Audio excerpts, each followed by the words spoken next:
Okay, everybody, so that's been 10 minutes. We let it dry from having the solution on it. So now we're going to do the fun part, and we're going to put it back together.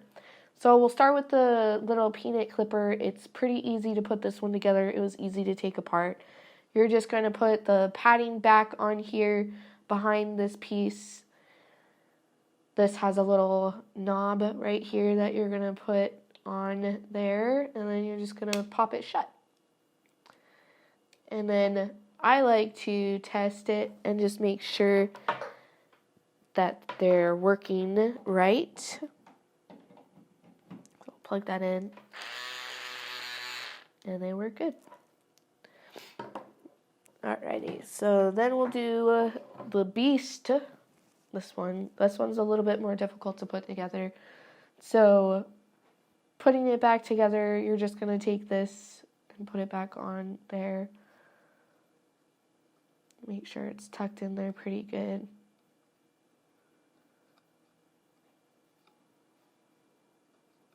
Ready, and then you're going to take your bottom blade, and I don't know if you can see, one side is flat, and then the other side has kind of a curve to it. You want the curved side to be going face down onto this, and you're going to want to have it kind of fit onto this piece right here.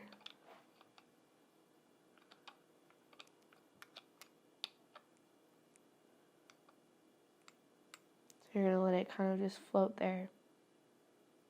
Alright. Then you're going to take your top piece, you're going to lay it on top of that,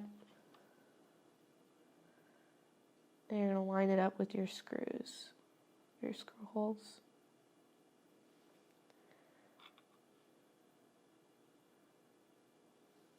Right, and then the bigger screw goes in the middle.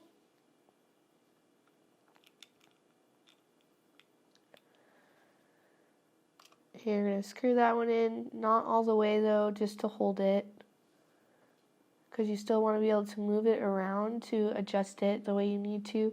Then you're going to put your little washers in here, and same, when you put these screws in, you're going to screw them in just a little bit to let it catch, but you don't want to screw it in all the way yet.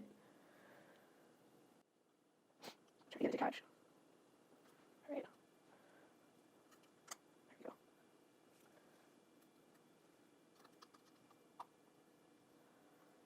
Alright, so there's that one. Make sure that's all lined up. Push that in.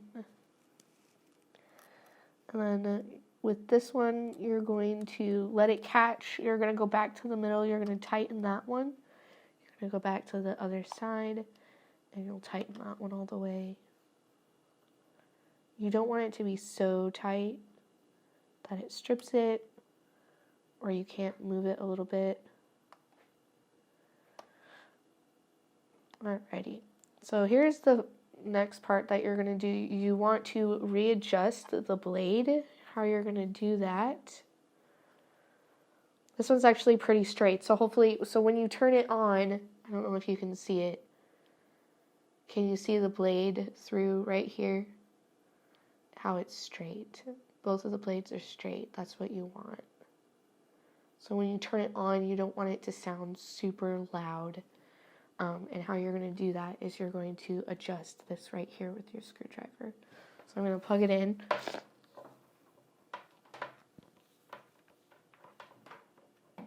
And this is the time where you can have it plugged in while you're working on it, just not while you're taking the blades off. So you can hear how it's really loud. Oh, it actually sounds pretty good. I'm going to show you guys what it sounds like loud though. You hear it louder. You don't want that. So mine, it needed to be just loosened a little bit. So you want it to sound like that. It just sounds like a fine motor working its magic. So that's what you want it to sound like. So to get that, you just need to turn it on and you need to listen to it. You don't want to have it sound like how it was before, that loud scratching is the blades, they're too close together. And this blade right here is moving back and forth quickly underneath this blade. That's how you get it to cut. So when you're adjusting it, you want this blade, this bottom blade, to be just off of this top blade. So that loud noise that you heard was this bottom blade actually scraping against this top blade. And you don't want that because it's going to damage your blade and you're going to have to replace this. Both of these, by the way, I'm not sure if I mentioned that, both these blades are replaceable. It's just quite a bit of money. I believe it's like $30 to replace these blades.